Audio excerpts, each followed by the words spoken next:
Hello and welcome to another episode of Laptop Retrospective, and today I have probably one of the orangest boxes I've ever seen since Valve released the Orange Box. And if you didn't get that joke, that makes me feel really old. So what we've got here is actually kind of what I'm calling a pre-Kickstarter sample. So what that means is that at the filming of this, there's a Kickstarter active for this product, and I have been sent this copy to review ahead of time. So with that being said, this is not a project that I have personally backed or have put any money against, and this is been provided by MelGeek for the purposes of this review. I would hope that this is indicative of what they release after the Kickstarter to the people that support it, and then of course what's available through their store. The last thing that I'll mention, of course, is that even though they are providing this sample, my reviews and opinions remain 100% my own and independent. They are not financially supporting the channel in any way, shape, or form. They are just providing the sample for my review. What this is called the Mojo84, and this is the 84 key version of another keyboard that they made, which was considerably smaller and was a successful Kickstarter campaign. This is a 75% keyboard, and it has a transparent design just like the other one, and it comes in an advanced with black keys or an original with white keys. Now, some of the information on the back of the box we will go over, but this is a hot-swappable Kale switch keyboard, and there's a lot of trickery going on with the layers of this, so I'll get into in a minute. So they come in either Kale box switches, which are either some custom ones or a brown switch. This one, I believe, is the custom one. It is RGB backlit, and you can hook this up to 8 different devices, which is insane. I can't even imagine being near that many devices all at once. But if you're using this thing across a lot of computers or a lot of devices in several different locations, that might be valuable to you. It's connecting with Bluetooth 5.2, 2.4 gigahertz, USB Type-C, whatever it is, you're going to be able to hook up to it. It natively supports Mac, Windows, iOS, Android, and they even mentioned Linux, which is a nice thing to see. You do have MDA-style keycaps, which are ABS double shot, and it is RGB backlit, which is 100% programmable with their KB Tools app. One of the things that they tout is an extra pour-on switch mat, and I guess that goes in between the gasket mount between the button on the switch and the PCB. In other words, it's supposed to add an extra layer for awesome sound. Now, let's go ahead and open up this box and see what we get on the inside. So we're going to go ahead and cut those 2 seals. Need keyboard, not friends. Thanks for bringing me home. Okay, there is an envelope on the inside. And inside the envelope is all sorts of things. So you've got yourself a guide on how to hook this up, which is in Chinese and in English. And then over here, we have mode switching indicator, Bluetooth multi-device pairing switching. So it uses the number keys apparently, and also some function keys and other good stuff. And then it's the same thing on this side in Chinese. Okay, let's go ahead and remove the keyboard and see what else we get in here. This tiny little thing is the USB dongle. We have a cable here, which is a little on the short side unless you're plugging in through the front. And then I'm going to guess that in here are our tools for switch pulling and keycap removal. There is an option, command, and it appears to be a black space bar and a few other keys. We'll go ahead and put these keycaps back in their bag, and it looks like we just have the puller for the keycaps, not for the switches.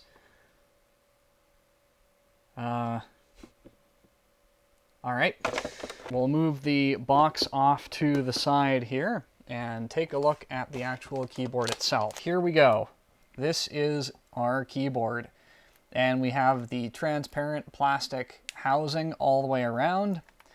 We've got a production or copyright date on the back. The dimensions are printed there as well. And the first thing that you notice is that this is not adjustable on the back. Not seeing adjustable feet, kind of a letdown. How does it feel?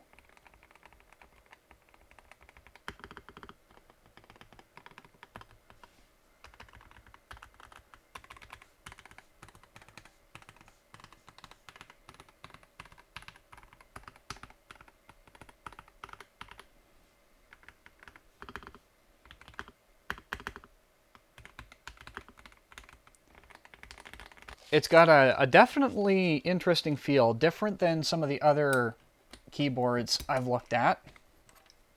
And those are the custom switches that is shipping on this. Let's take a look at the logo key here.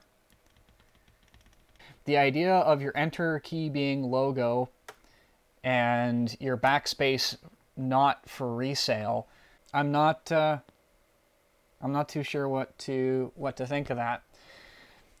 The having Control and Alt in and Shift, and come to think of it, Tab and Caps locks with all of these little what appear to be quote marks around them, again, seems rather odd.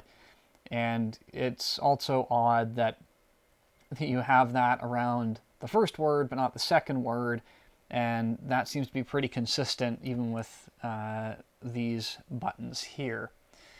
Now if we take a look at what's happening underneath the space bar, got some stabilizers there, single button, and you can see the two layers of plastic very nicely under there. Like, I have to say, in terms of sound, it's really, really good.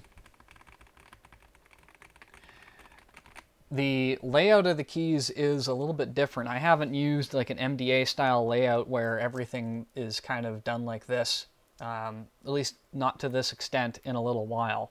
The plastic feels good. The keyboard has a bit of weight to it. It's not as weighty as some that I featured on the channel, but I don't feel like there's much wrong with that.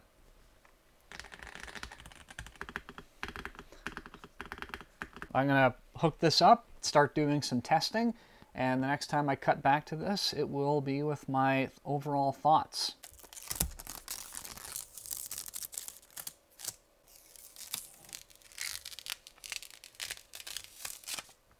Alright, ladies and gentlemen, I have been using this keyboard pretty much for a week solid now, and here are my conclusions. I'm actually going to start with what I don't like first. There is no adjustability whatsoever. You've got some little stick-on feet on the bottom to stop it from sliding around the desk, but there is no way to adjust the typing angle, and I'll talk more about that in just a minute. The second thing to note is, beyond just taking out the keycaps and the switches, there is no real way to disassemble this keyboard that is potentially non-destructive.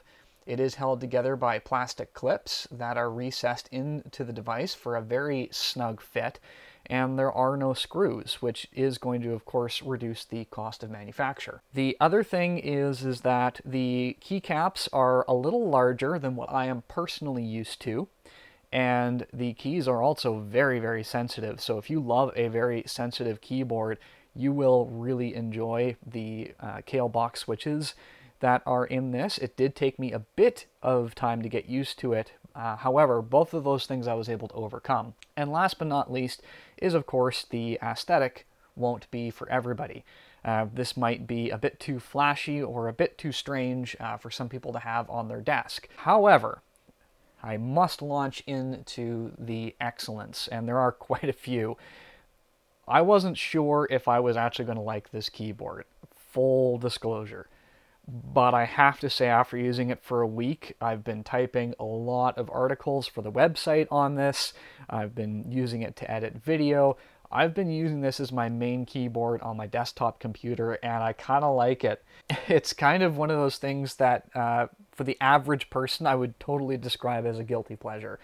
Because the this thing is just so comfortable to type on, and it is very easy to type on this thing quickly once you get used to the keycap size and where the keys bottom out.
I was easily able to get 80 words per minute out of this without too much difficulty, and there was even one test where I was like at 106, but I did have a few typos on that one, more than I would like to accept.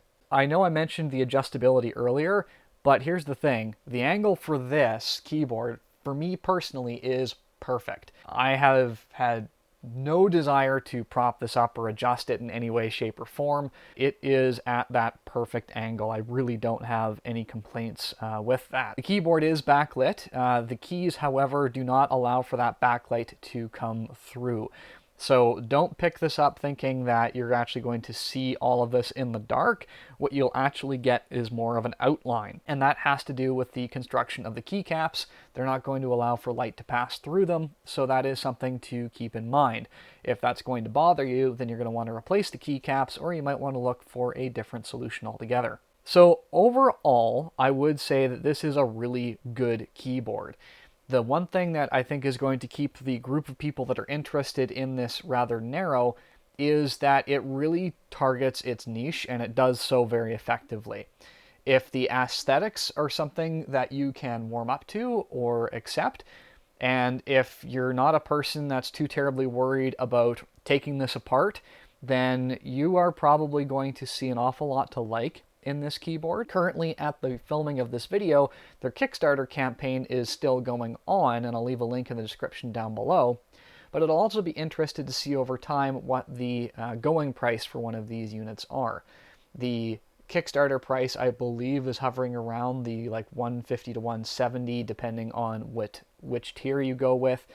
And that might be a fair chunk of change for your very first custom keyboard, but if you've already got one or two and you kind of know that this is going to scratch your itch, I don't really have anything to complain about or dissuade you. It's been an awful lot of fun to use, and I'm probably going to keep using it for a little while, at least until the next best thing comes along. At any rate, I hope you've enjoyed this look at this keyboard. I think it sounds great. I think it feels great. The looks, again, are something you're either going to love, hate, or get used to. The keycap size might be a bit of a training area for you, but overall, I can't really complain about anything else. I want to thank MelGeek for sending this keyboard to me to test and to show to you. And once again, this was not personally purchased. My opinions remain my own and 100% objective. I will leave all the links, of course, in the description downstairs if you want to learn anything more about this keyboard and where you can get your own. With that being said, ladies and gentlemen, as we close the video, I would encourage you to do the big four. Please like the video, share, subscribe, and hit that notification bell so the next time I have an opportunity to feature a keyboard like this, you'll be the first to know about it. Thank you so much, and I will see you next time.